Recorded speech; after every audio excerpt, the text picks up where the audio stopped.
Oh, let me tell you something. Busting makes me feel good.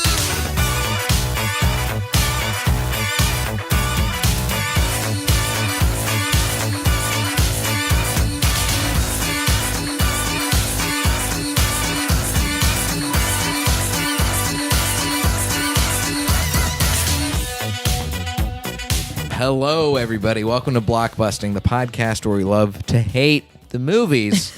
I'm your host, Jay Light. Joining me today, the wonderful Kelly Ryan. Hello. Hello, Kelly. Hi, Jay. Oh my God, this is it's nice to have I haven't had a Texan on here in a little bit. Really? Yeah. Oh, a well, hello. hometowner. Happy to have you back. Thanks. Back? You're here for the first time.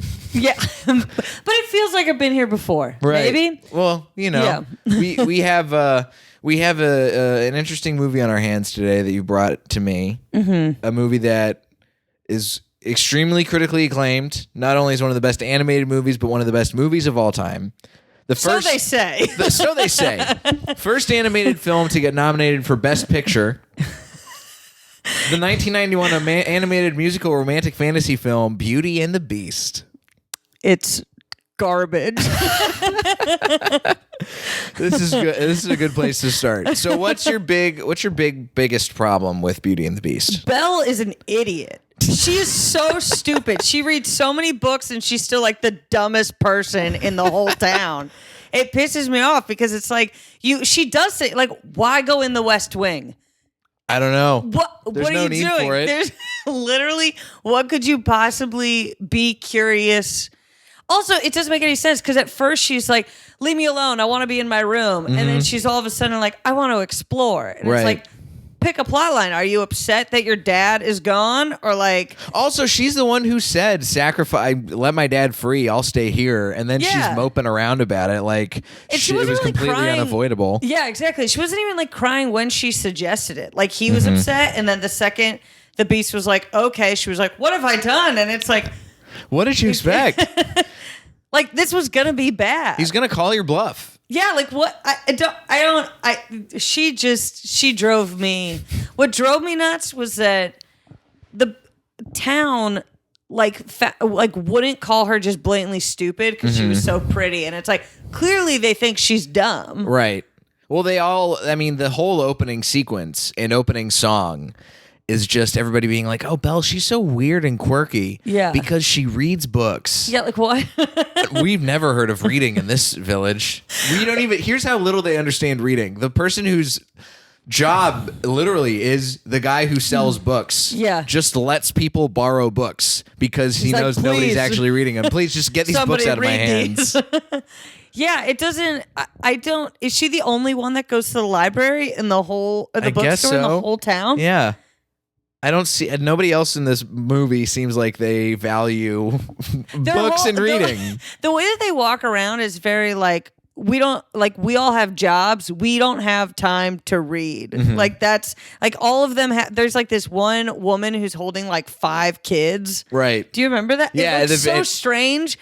She's trying to buy eggs. She's got a bunch of kids. Yeah, and they're all the same age. They're like 5 full-on babies, and it's like, how did that happen? Like.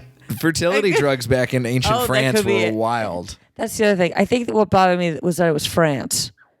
It is France. It's very subtly France. Yeah, it's French when it needs to be. Right. But like I forgot it was French until they did the whole be our guest thing. And he said, we have the best food in France or whatever. And I was like, oh, like that's why they're acting so goofy. He's a French candlestick. They're French. They've got they say Mademoiselle in the opening song. Yeah. I think they say a couple other French words, but it's based on, and I didn't even realize this until literally this second as I look down, it's based on a French fairy tale. Really? Yeah. French fairy tale of the same name, and then it took ideas from the French film of the same name, directed by Jean Cocteau. The whole movie, it's 1991, the 30th Disney animated feature film. focuses on the relationship between the Beast, a prince who is magically transformed into a monster, and his servants into household objects as punishment for his arrogance, and Belle, a young woman whom he imprisons in his castle. To break the curse, Beast must learn to love Belle and earn her love in return before the last petal falls from an enchanted rose. I feel like something that is so, like, what bothered me about this the most is that woman when she shows up, the beggar is what they call her, which Right. is so strange. She's a witch or something. But Yeah. like, they're Beggars like, are always witches in this movie. Yeah. In Disney movies, the person who's the ugliest always is the person who's going to cause the most trouble and fuck everything up. Yeah. No, that is true. Yeah. That is true. She turns the like servants into, like, the servants had nothing to do with this guy's behavior, No. and then all of a sudden they got totally fucked over. Right. They were like, she like turned them into. It just doesn't make any sense. What did they do? Well, there's another aspect of this to poke a hole into, among many, by the way, the fact that like only some of the servants who became items get to keep faces. Yeah, the what's rest that of them are about? still just dancing around. Yeah. That seems like an oversight on her end. Yeah, like the plates, that was weird. Yeah. When the plates jump out in that song, I was like, I can't say, are they alive? The Or are they- spoons. Yeah, it was just so. Who? I don't get it. I don't get it. But there's another aspect of this. So they say at the very beginning of the movie, it's a curse for 10 years. Or they say It's when he turns 21. 21, yeah. And then later on they say we've been like this for 10 years, which means she cursed an 11-year-old. Who's being a little piece of shit. What else are 11-year-olds supposed to do? Yeah. Also, like, between the ages of 11 and 15, there was no way he was going to, like, fall in love between then. No, of course He's not. 11 to 15. Like, you're a teenager. He's scaring him off with his pubescent beast Yeah. dick. Also, where are his parents? I don't know. Who just let an 11-year-old loose in a French castle? Is this, but wasn't there, like, that thing, like, weren't there kings that were, like, 12? Right? At a certain point in time? Yeah, I mean, I guess. Aren't they I doing know they did that a lot. In Britain, there were a lot of like 12 and 13-year-old But royalty. there were still other people. Right, there were at least, around. like old folks. Yeah. Some advisor, Yeah. Somebody who's going to be around who's got like a beard and they tell you, this is a good move, this is not a good move. Yeah, like nobody supervised, nobody. No, I mean, of course the kid was going to be a jerk if he was living on his own for 11 years. Right. Before the ladies showed up. Yeah. Also, how to get servants? I inherited him, I guess. I don't know. And then everyone else died? I don't know. What happens if like a plate shatters? Does that person die I don't in know. real life? Is I this don't like know. if you die in the dream, you die in real life, Inception level stuff? There were many things like where obviously the whole thing is nonsense. Right. But you're still going, now that doesn't make sense. Yeah. Like, I know the whole thing is goofy, but some things logistically just didn't add up. Right. Well, people are making dumb decisions throughout the whole movie. Like some of the fantastical fairy tale elements you can write off as being fairy tale shit. Sure. But you also, when you're watching the man who's supposedly one of the smartest men in the town because he's inventing things. Yeah. When he literally does not, they are like, go to the town fair, and he goes the complete opposite direction of the town and goes into the spooky woods where he's like, oh, this doesn't look familiar to me at all. I guess I'll keep going this way though. Yeah, and the horse is like, don't. And he's like, oh, shush. Right. It's like, why are you arguing? Also, the fact that a man that stout can outrun a bunch of wolves doesn't make That's any what sense. I said. He would have been screwed. No. There's no way he would have. And he like slightly fit through the gate. That's not happening. Nope, not happening. When he was inventing because his invention, if I'm correct, was to launch firewood into a pile. It's to chop logs and then turn it into firewood that gets launched into a stack of wood. Okay. So why did it have like a lab like concoction thing on it? Like the invention in itself made no sense. Because It's of science. But I feel like they do that all the time in like Right. goofy movies where someone's inventing something where it's like clearly that's not the way that this would. I mean, I'm not an inventor. I mean, listen, but- nobody in this town reads books, so who knows? They have no understanding of what science That's is true. either. This is what science looks like when you don't know how to read. I wonder what happened to her mom. Oh, who knows? She probably got just chopped in half by like an earlier version of this invention. That could. I feel like every time there's like not a like a parental figure, you're just supposed to assume that they died. But she probably left his ass. She's Probably. like, you're annoying. My daughter can't stop reading. All right. That's frustrating because I don't know how to read. And we live in a town where people don't value reading. Why are you trying to get her to read? Yeah. How dare you? When he put on those glasses, though, that was pretty funny. It's funny. I love it when they do the big glasses. I mean, you can't go wrong. There's a lot of like funny moments, and I think the animation in this movie is certainly the best part of it because you can tell the animators are having a lot of fun doing some wacky stuff. Yeah. But the actual story elements of the movie make so little sense.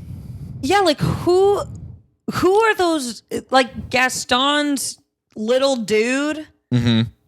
Who is that? I don't know. Like, is that his younger brother? Is that his just sidekick? I guess so. It seems like his he might be a servant of his own.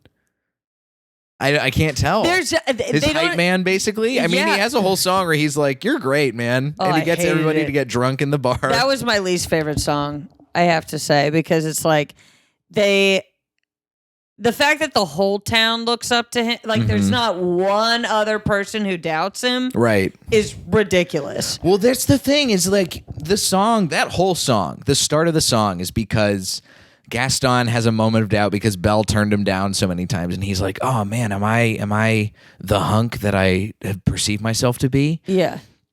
And then after the song's done, he goes right back to being like, "Oh no, I'm great. I eat 5 dozen eggs. I got gigantic biceps." Which, that's the other thing. I was thinking, if he eats that many eggs, he's probably going to die young. He's got cholesterol problems for sure. Yeah, like you could marry that. His arteries have solidified shut almost. Yeah, no, he when they do that thing where they're like, "Oh, look at how big his neck is." Like, that's not cool. Right. He snaps a belt off his neck just by flexing his neck. Yeah, like now if you say, "Oh, I have a big neck," people are like, "Ugh." Right. Is that a thing that people were into? wanted to have big necks? I don't get it. Well, that's one of those things. It's like, it's Renaissance era times, right? So back in that day, all the paintings were like, it's all fat people because they're like, oh, that's a sign of royalty. So somebody who's literally talking about being the size of a barge, there must be like, oh, he must be able to eat eggs. Those are precious. He can afford to eat 6 dozen eggs in a day. Oh, this guy's jacked. He's got money. Yeah, I would think that he would have gone after one of those 3 blondes. Right, who all look, are they triplets? I think so. I guess. They have to be, right? I mean, It makes sense, but you know what, but then they don't have to be because they were probably just like, "Oh, what do basic bitches look like? Let's make 3 of them." Right. And that's it. they're so, I thought they were technically prettier than Belle was. Yes. Like in terms of like what you would stereotypical princess. Yeah. Like they look more like that to me. well, they're like the sort of, they're supposed to be the bimbo-y kind of chick Yeah. that Gaston you'd think would go for. Right. But no, he wants the girl who reads because he's complicated. Yeah. Can he read? No. Oh. Of course, I doubt that he can read. Yeah, you're probably right. Certainly can't read a room, am I right? Come on. Come on, Gaston. He has a sock on that's missing for that one toe. Did you see that? No, I missed that part. He was like, so he like tells Belle that she can like rub his feet, and he lifts his foot up, and there's a hole in his sock. And I was like, that's trashy. Like, just get nicer socks, dude. yeah, like you apparently have everything, but you can't have good socks. I have a question for you. Yes. About the first, how old were you the first time you watched this movie? Because you mentioned this to me as if you'd always hated it. Well, okay, so I got made fun of this the other night because I brought this up to a friend because I was saying, yeah, I'm going to talk about Beauty and the Beast. And I was like, oh, I'm Kelly. I don't like princess movies. And I was like, well, I really don't. I can't stand them. The only one that I ever liked was Mulan. Okay. And I don't know. It always irked me because I always thought the funnier characters were the side characters Right. that were like the guys or like the weird animal or whatever. And so it was like, oh, I don't relate to these bitches. Like they're stupid. Right. You know? And then Mulan came out and I was like, huh, like she actually does cool things. Yeah. And like, you know, still has emotions and all that stuff, falls in love, blah, blah, blah, blah, blah. But it's surrounded by that is like this whole story where she like owes her family things and like all this stuff. Whereas I felt like all other princess movies were very like, this is about me and my journey and whatever. Right. There's a lot of, and I think that's sort of the Disney princess mold is we're going to do it based off of all of this old-timey, literal old-time stories. Yeah. Where the whole premise of it is just that we're going to get a happy ending and we're going to make the princess not really have to deal with any change. Yeah. We're going to make, she's going to be just a device to change whatever the man in the story is, or she has to get rescued by him or whatever. Yeah. And there's something even like in Beauty and the Beast that stands out watching it now is like, oh, they didn't put any, like everybody sort of, I think, looks at Belle as different because like, oh, she reads, she's different. All the nerdy girls like her. Yeah. But there's something about watching Belle, you're like, just because you read books doesn't mean you're smart. You're doing all this dumb stuff that makes no sense. Yeah. Why are we rooting for you? That's, I think, exactly what it was. Because the whole time, every time the Beast said something, I was like, I like him. Yeah. Like, even though he's angry and whatever, like, when she wouldn't come down for dinner, I was like, go down for dinner. Like, you chose to just stay here for the rest of your life. You're really going to start it off on a bad note? Right. Like, just go eat. I would have loved to have seen the version of Beauty and the Beast from the Beast's perspective where he's like, I'm trying over here. Yeah, I know. I just want you to come out and hang out and have a good time. That's all he wanted. And it's and maybe it's just my inclination to like want to see the underdog kind of prevail or whatever. But I was like, just give the guy I thought he was funny too. The Beast? Yeah. Yeah, he's funny. I thought he had fun moments, you know. He's grumpy, but also this stupid narrative of like imagine if this were flipped. Of if it was the young prince coming to save. It just wouldn't happen. Yeah. Like, I can't even. They can't do a gender reversed version of this movie the way they've done with like 5 billion other movies already. Yeah. It wouldn't. It's not even that I want them to do it, but it's like, this whole thing of like, oh, he's. Well, this was the other thing. Was that they made it seem as though he was just ugly. And it's like, he's not just ugly. He looks like an animal. Right. He's literally, walking around on all fours like a dog for a good chunk of the movie. Yeah. So it's not like he's just it's not like the Hunchback of Notre Dame. Right. Where he's just like this ugly dude. Right. So it's like kind of has this weird thing where it's like, is she like into like animals? She kind of wants to fuck an animal a little bit. Yeah, that's what it feels like. She kind of wants to fuck like a big dog. Yeah. And like, I don't know. Maybe I was the one who saw it, but when he turned into a regular person, I was like, I see a glimpse of disappointment. Yeah. From her. No, she wanted to fuck the dog the whole time. Which, you know what? I mean, if she didn't find Gaston attractive. No. So something was automatically wrong with her to begin with. Yeah. She's not into Gaston, which is a big. I mean, you can't argue with that. Right. If you're not into Gaston, even if you don't like him as personality wise, you're kind of gonna be like, I kind of want to fuck Gaston still. Yeah, get it out of the way. Right. Do it, and then find your actual husband. Or right. whatever. Exactly. Yeah. But the whole idea of not doing it at all, it's like, you know what? I don't know if I respect that.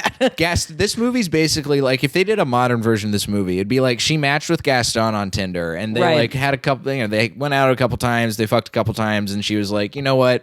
Not for me. And then she finds the bestiality friendly dating app and she's like, oh, there's something about this bear human hybrid that I'm into. And I don't know. I guess I got to go figure out. And oh, wait, my dad got kidnapped by him. Oh, I got to go get locked up in his house. I guess gotta go do that. Yeah, it's like she almost read so many books that she like thought she just like the fact that you think your adventure is going and fucking a beast is so strange to me. That's, by the way, it's fun. It's great that you bring up saying adventure. She literally has a song about how she wants to go on adventures. And then when she has a chance to go on an adventure, all she can do is complain the entire time about the adventure that she's on. Also, what adventure did she want? I don't know. There's no consistency. It doesn't make any, like, if let's say the beast didn't exist. Besides reading, what else do we know about her? She has brown hair. That's it. That's basically it. Like, we don't know where she's like, oh, my dreams are over. It's like, what dreams? Yeah. You didn't have any dreams. You didn't say anything about any of that. Like, it's not like you wanted to read to eventually become like a, I don't know, what do people read do? I don't know. There's not a whole lot. There's not a whole lot you can do as someone who reads in those days anyway. It's not like you can become a pilot or something if you want to go on adventures. Yeah, I don't even know what she would have. What on earth could she have thought that she would be doing? I don't know. But that's exactly the problem too. Is like the princess stories.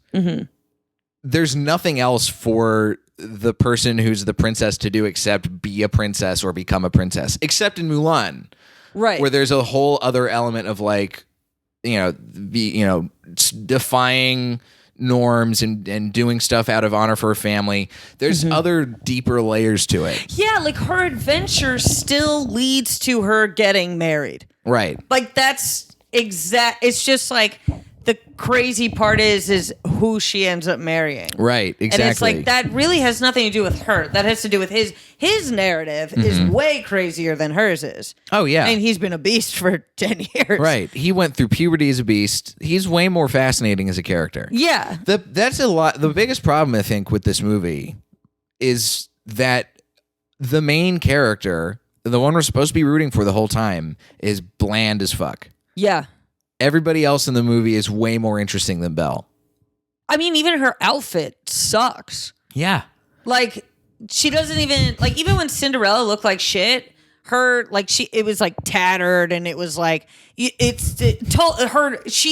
was a outfit. Right. Like some character outfit. It was lived in. Yeah, yeah. And then this was just, I mean, she looked...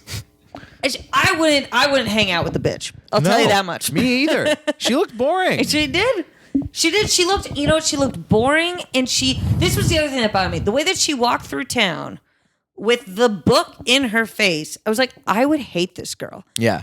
If she was constantly just running into people like, oh, sorry, I'm reading. I'd be like, to put the book, wait till you get home. You know what she's kind of dressed like? She's kind of, you ever see movies about cults? Yes. She's like a person who's in a cult. She's dressed in sort of like this boring dress with this blue. It looks like something that like a guy with 10 wives wears. Yeah. Yeah. You know, she's one of those 10 wives. Yeah. And it's like no one's making. What's crazy is that she wears that and everybody still thinks she's the most beautiful girl in town. Well, they think she's weird. That too. They like. Also, Belle, I don't think is the right name for her. What would you name her if you... Kathy? She's got a Kathy energy to her. Kathy or like, I don't know, maybe like... Susan. If we want to go fancy, maybe a Penelope. Oh, I could see a Penelope. She should have glasses. I mean, if she's going to be this reading bitch, she should really glasses. Do the whole thing. Because then we get the whole moment of you take the glasses off, you put the dress on, and then you have the nice dancing scene. Exactly, Oh, yes. she is more than just books. She's pretty too. I have a couple other questions for you, Kelly, about this movie. So you mentioned overall, besides not liking Disney princess movies, you don't like musicals either. No. And this movie is it's almost an opera, given how little dialogue there is and how much it's just songs. Yes. How much did your soul hurt watching this movie from that standpoint? So the first song, where she's walking through town, it hit me that I was like, oh shit, I totally forgot this was a musical. And I was like, during every song, I was like forcing myself to watch it because I'm just not a fan of it. I don't know why. But then this is what really I hated the most was when Beauty and the Beast came on at the end where Mrs. Potts is singing it. I got chills and I'm going, what the hell? Like, I know I hate this. Mentally, I hate this. But in my heart, I guess it's beautiful. Well, because I was so mad. there's something you get swept up by. You get I swept know. away in You're it. like, oh, this is so... like it's so pure. I mean, there's a reason why that's the song that won Best Original Song at the Oscars. That whole sequence is the one that everyone remembers. Yeah. The camera swooping down through the ballroom. How did they do that with the way that it was animated? Oh, it was good. It was very good. It was groundbreaking. Yeah. But yeah. that's okay. But here's another, if we're going to poke holes, were they dancing just to Miss Potts singing Beauty and the Beast? That doesn't make sense either. There's no music being played in the actual ballroom. Yeah. Also, like, who knew she was such a good singer? Right. Like, it just... Also, why isn't did her her mouth... voice carry the whole way? Why isn't her mouth the tip part of the teapot? Why does she have a mouth that's below? That is a great question. Oh, wait. Because it's kind of like an elephant. Probably, I guess, yeah. Right? I don't know. I don't know. This movie doesn't make any sense. I mean, there's a part where Gaston's little guy gets a tuba smashed on his head, and then his mouth comes out through the tuba hole. Why This movie is makes his no nose sense. that big?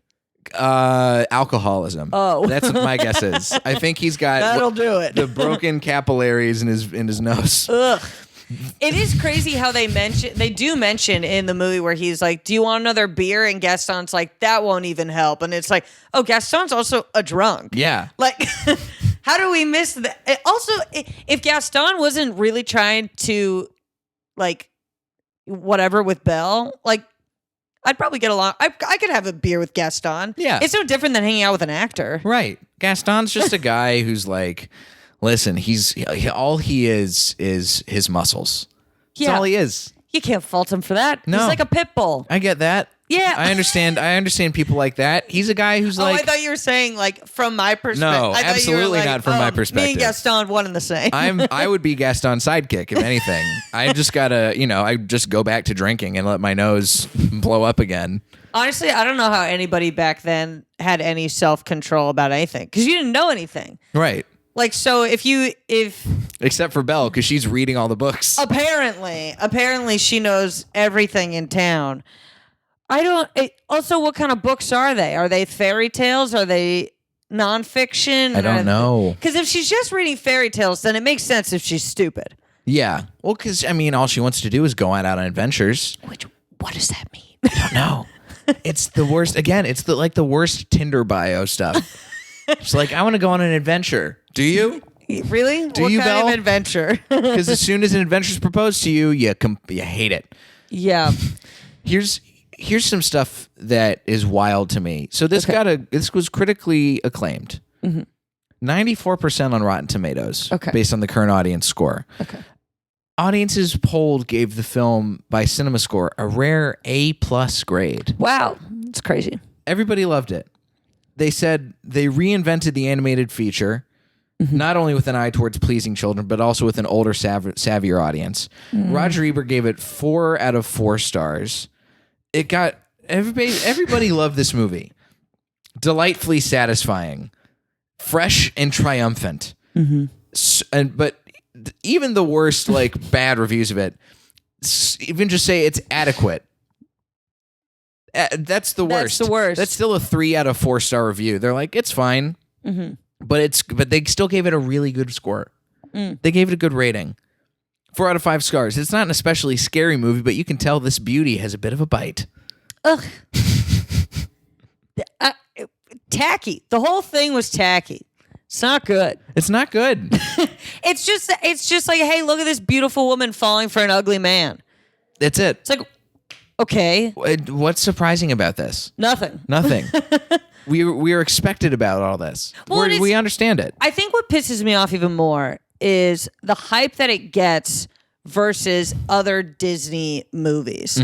Because I can't help but rank a lot of them. Like, I just can't. So That's what you do. Yeah. But the fact that, like, Beauty and the Beast is more iconic in most people's heads than Emperor's New Groove. Oh my God. Pisses me off. Emperor's New Groove should be top 5 greatest Disney movies It's of all time. insanely good. It is ridiculous. The animation's great. The animation's great. It's ridiculous in all of the right ways.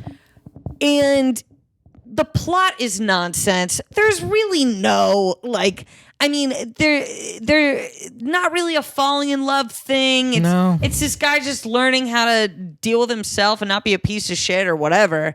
But I think those movies are way better than any princess movie, whatever. You know what just occurred to me is there's an element of Beauty and the Beast in Emperor's New Groove. Yeah, I mean, he's the Beast. He's pretty the Beast, much. except he's just a llama. But and John Goodman is the Beauty in this version of events, which is that's a great flip. Love that. Yeah, but there's just something. This movie is so highly regarded. And I mean, it's listed. It got nominated for Best Picture, which blows my mind. Watching it again, I'm like, how did this get the other things that were nominated for Best Picture in that year? Let me just pull this up. Is this gonna make me mad? It very well might make you mad. It was let's see, Beauty and the Beast, blah blah blah, Best Picture. Here we go. All right, so nominees for Best Beauty and the Beast: Bugsy, JFK, The Prince of Tides, and Silence of the Lambs. Silence of the Lambs, is it? Silence of the Lambs won Best Picture the year that Beauty and the Beast was also nominated for Best Picture. Won. If anybody says that Beauty and the Beast is better than Silence of the Lambs, like what? I feel like they threw it in there because they just wanted an animated movie. Yeah. In that group. Well, I think they were trying to recognize Disney for what they'd done over the course of the years, and they shot their wad a little bit too early. Yeah. Because, again, I think Lilo and Stitch is more fun than Beauty and the Beast. Yeah. Lilo and Stitch is a ton of fun. Yeah. What I like, I mean, everybody's like, oh, the Disney Renaissance, but it's just them doing a bunch of princess movies. I think the real Disney Renaissance is when they stopped doing the princess movies and started doing movies about just compelling characters. Yeah. Lilo and Stitch is great. Emperor's New Groove is great. Yeah. Even some of the recent, I really like Wreck-It Ralph. Yeah. Wreck-It Ralph is a great movie. Yeah. Big Hero 6, fun movie. Yeah. Yeah, because this whole romance element, you don't even need it. You really don't. That was, I think, what they were using as the key development for women in their movies. It was like, oh, let's see how they romantically change. Yeah. And then that'll be it. That'll be fine.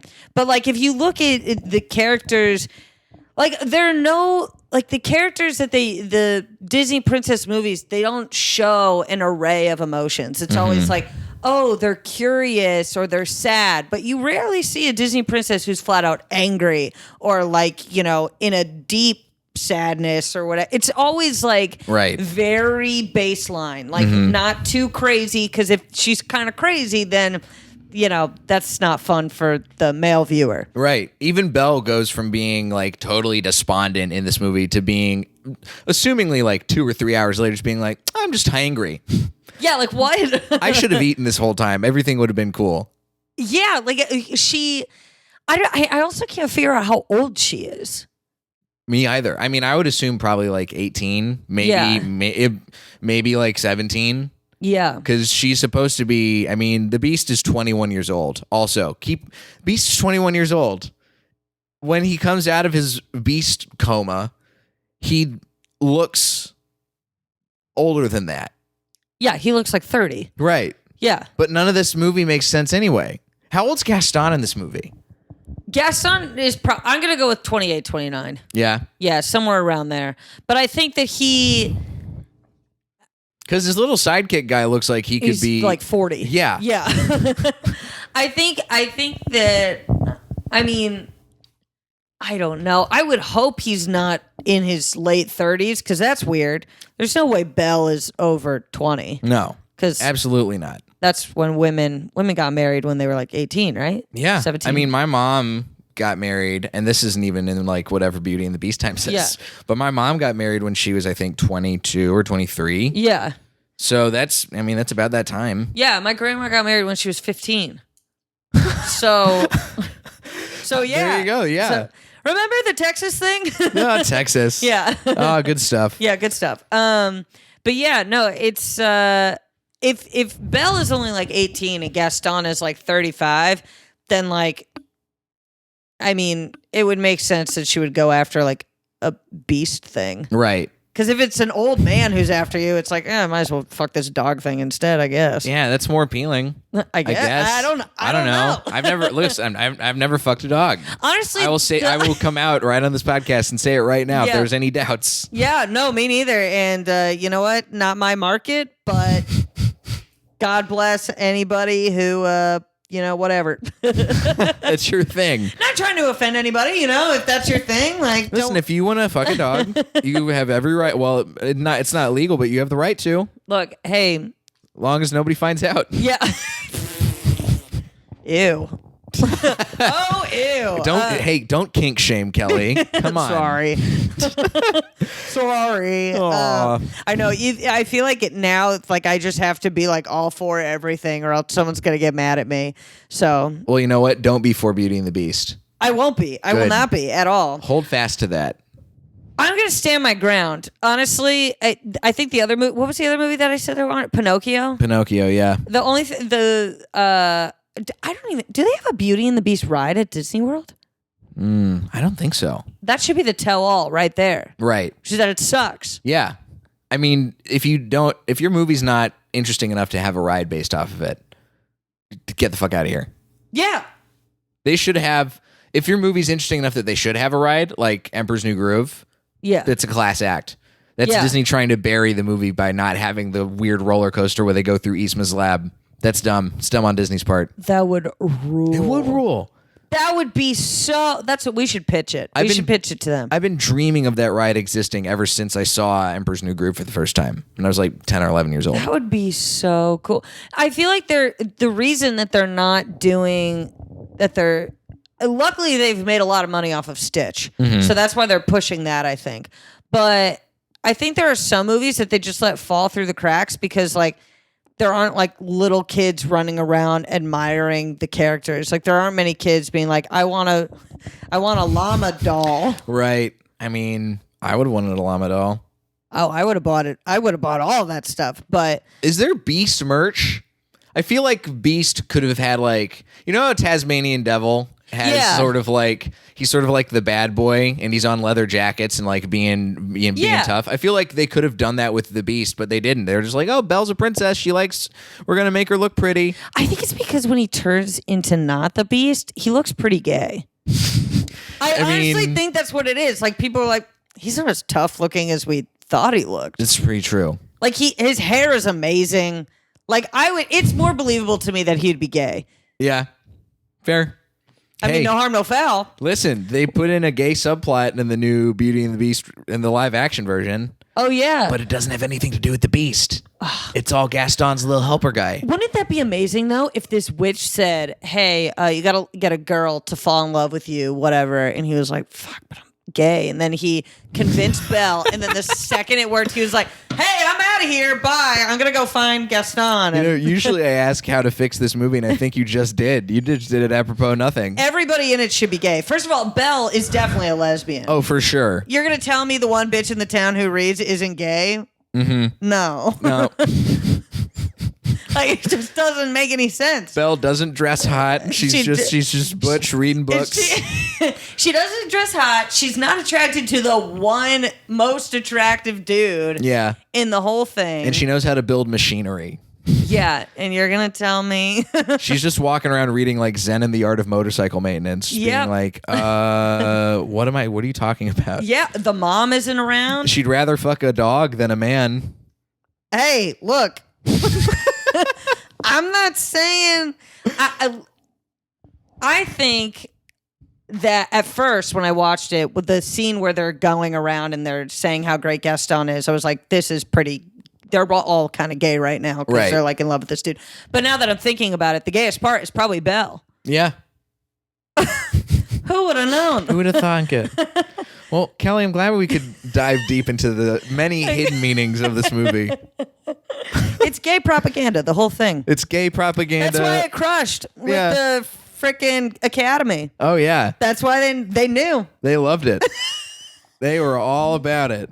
And you know what? I'm for it. If they could do a spinoff where she like goes off and actually does her own thing. That was the adventure she was looking for. A spinoff? I bet it was. That she was like, in my head, an adventure is finding another woman who reads that I could be with for the rest of my life. She should have shacked up with Clarice from Signs of the Lambs. Oh. Another gay propaganda movie because it's about a man murdering women and taking their skin. What's more gay than that? I love the idea of whoever clicking on this episode being like, oh, they're going to talk about a childhood favorite. And then us being like, it's gay. Whole thing. It's definitely, listen, what I've learned about this podcast is we tend to go to the most hardcore stuff right at the very end, like with Robert Schultz when we were basically like, hey, I hope you go get murdered at a Joker screening. Oh. And we did that and they were like, all right, well, let's plug your social media.